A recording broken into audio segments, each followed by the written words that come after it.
NEET, JEE, CUET के बाद अब बोर्ड एग्जाम में बड़ा बदलाव होने जा रहा है।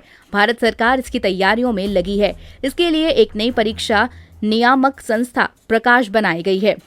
ऐसा करने के पीछे केंद्र सरकार का एक ही उद्देश्य है, देश भर में बोर्ड एग्जाम्स समानता लाना।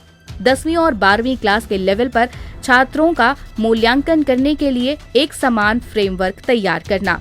फिलहाल सीबीएसई और आईसीएसई के अलावा देश के अलग अलग राज्यों में स्टेट बोर्ड एग्जाम का लेवल अलग अलग है।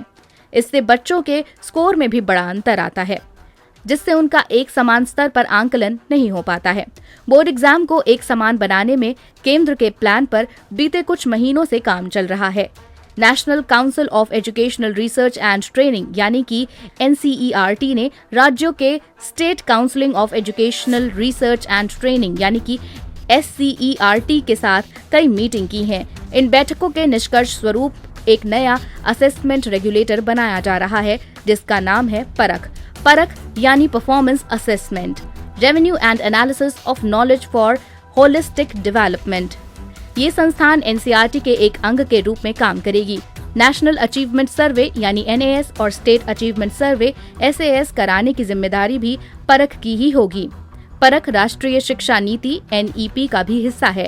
परख देश के सभी मान्यता प्राप्त स्कूल बोर्ड्स के लिए स्टूडेंट्स के असेसमेंट के लिए एक समान नियम, स्टैंडर्ड गाइडलाइंस तैयार करेगा।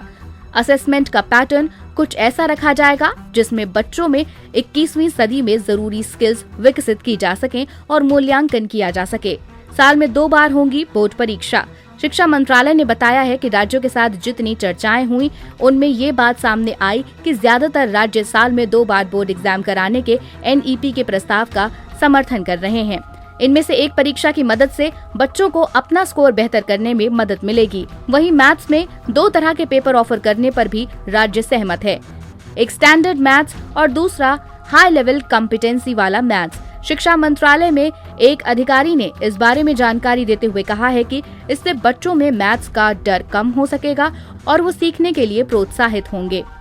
उन्होंने बताया कि हाल ही में हुई मीटिंग में ज्यादातर विषयों के लिए क्वेश्चन पेपर के 2 सेट्स देने की बात हुई है, जो NEP का ही प्रस्ताव है।